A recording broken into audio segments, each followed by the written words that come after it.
Ya, saya akan menjelaskan tentang pengertian esensialisme.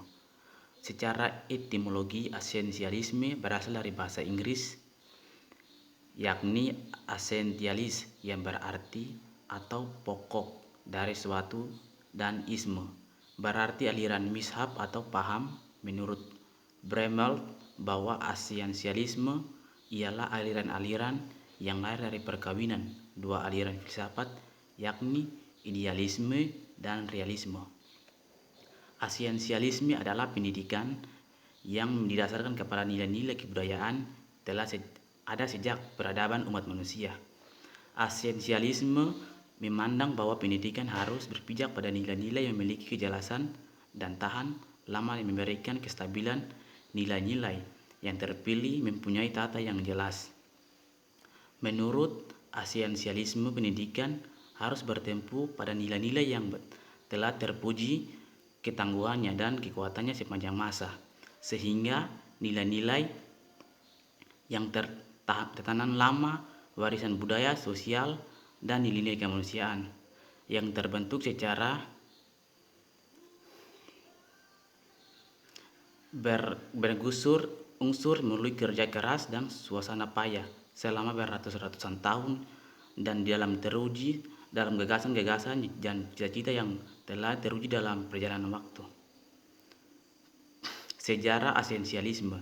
Esensialisme muncul pada zaman Renaissance, ialah memberikan dasar berpijak pada pendidikan yang penuh fleksibilitas, di mana terbuka untuk perubahan, toleran, dan tidak ada keterangan dengan doktrin tertentu. Dengan demikianlah, Renaissance adalah tanggal sejarah timbulnya konsep-konsep berpikir esensialisme. Karena timbul di zaman itu, esensialisme adalah konsep melekat ciri modern. Aliran muncul sebagai reaksi terhadap simbiosis mutlak dan pragmatis abad pertengahan, maka disusunnya konsep sistematis dan menyeluruh dengan manusia dan alam semesta yang memenuhi tuntunan zaman. Ciri-ciri filsafat pendidikan menurut Waldemar C. Berkeley adalah sebagai berikut. 1. Minat-minat yang kuat dan tahan lama sering bertumbuh pada upaya-upaya belajar awal yang memikat atau menarik perhatian bukan karena dorongan dari dalam jiwa. 2.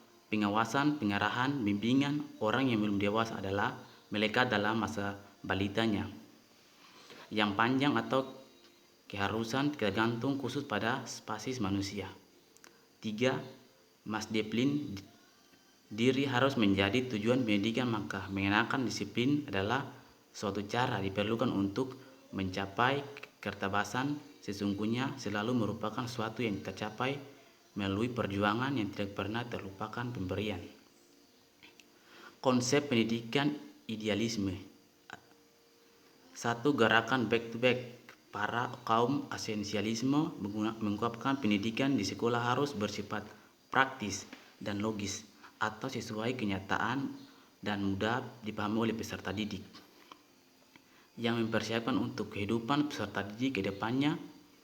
Menurut filsafat esensialisme, sekolah harus melatih dan mendidik peserta didik untuk menerapkan kehidupan budaya-budaya warisan yang lama yang telah membuktikan kebaikan-kebaikan pada kehidupan manusia.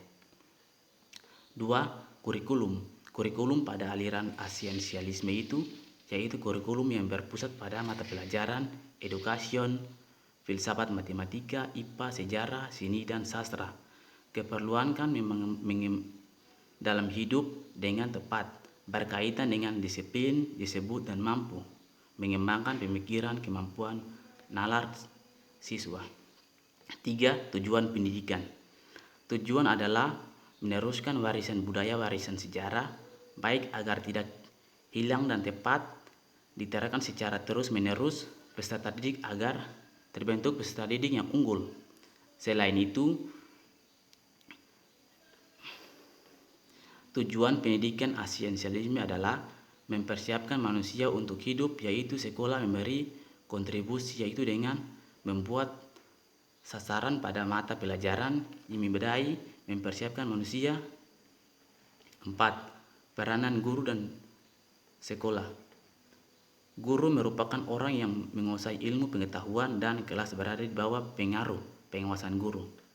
Guru merupakan model untuk para peserta didik sebagai model contoh bagaimana untuk ditiru para peserta didik.